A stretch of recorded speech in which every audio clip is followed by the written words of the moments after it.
этикафтын көптөгөн артыкчылыктарынын бири бул жерде 3 нерсени айткан. Аннафи этикафта тафригал калби мин умури дуnya. Дүйнө иштеринен жүрөккө салдырасыз дейт. Дүйнө иштеринен жүрөккө салат экен да. Дүйнөнүн көйгөйү бүтпөйт экен. Дүйнөнүн көйгөйү бүтпөйт экен. Адам өзүн жакшылап таануу үчүн көңүл буруңуз. Адам өзүн жакшы таануу үчүн, айлана чөйрөнүсүн жакшы таануу үчүн, үй бүлөсүнө канчалык маңыздуу адам биш үчүн бир аз дүйнөгө кичине убактылуу ажырашып деген сөз туура эмес болбосун, талак берип деген. Дүйнөдөн убактылуу обочолоп чыгып, анан кайра кириш керек дейт. Адам өсөт экен да кадимкидей. Карасаңыз, жүрөк чарчайт экен, байкуш жүрөк ушунчалык да, чарчайт экен. Экинчиси ва таслима нафс илал маул, адам өзүнүн жанын Аллага тапшырат дейт. Аялына жакындык мамилеси биякта турсун, этикафта түнүндө дагы. Орозого түнгө чейин гана уруксат. А бул түндө да аялына жакындай албайт. Ашыкча бир жерге да бара албайт. Элестетиңиз, Аллахка өзүн толук тапшырат экен да бул жерде. Мындайча айтканда, пенделик милдеттин вазыйпасынан чыгат, өтөөсүнөн чыгат деген сөз. Үчүнчү вал илтижа иля байтик, Алланын үйүнө баш коргулайт. Ошон үчүн биз сабакта айтабыз да, мас адамдар мечитке келип калса кубалабагыла деп. Туура.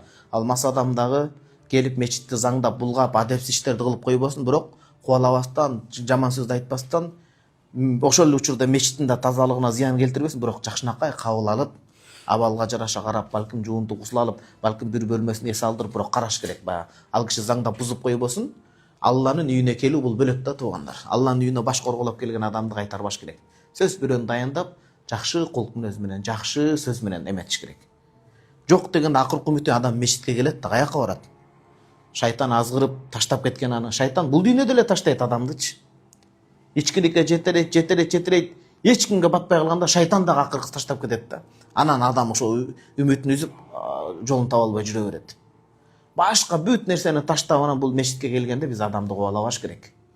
Жалпы могу дин жолунда жүргөн адамдар өтө жумшак, өтө мамилеси башкача болушу керек. Туура эми ар кимибиздин өзүгө жараша чорткуялыбыз, кемчилигибиз болушу мүмкүн, бирок биз диний адам катары аң сезимибиз бийик, мамилебиз ушундай жакшы болуш керек. Азыр башка дин өкүлдөрү келип Кыргызстанда аябай жаш балдарды садиктерден, бала бакчадан алдап кетип атпайбы, Кудай бизди сүйөт деп. Анан бирөө келип алып бардыгын эле тозоку деген бул Аллах Тааланын манхажур раббаниге туура эмес келип калат. Туура, тозоктун өзүнүн орду бар. Алла бекер жараткан эмес, кататтуу адамдар бар. Бирок биз биринчи адамдарды сүйдүрүп динге чакырышыбыз керек болот да. Жумшактык менен, туурабы? Пайгамбар саллаллаху алейхи вассалам Уду иля сабили роббика бил хикмати вал мауизатил хасана важадилхум биллати ахсан фаида аллади байнака ва байна адаватун кааннаху валиюн хамим. Алланын жолуна даанышмандык, жумшактык менен чакырган. Ортодо душманчылык болгон адам кандай жакын адамга айланганын билбейсиң дейт. Валау кунта фаззан, башка бир аятта, гализал калб ланфадду мин хавлик. Эгерде корс, копол, жүрөгүң таш бор болгон адамдар тегереңде бирөө да калбайт эле дейт да. Ошон үчүн туугандар, мечитке келген адамды кубалабаш керек. Колдон келген көмөк жардамды көрсөтүш керек.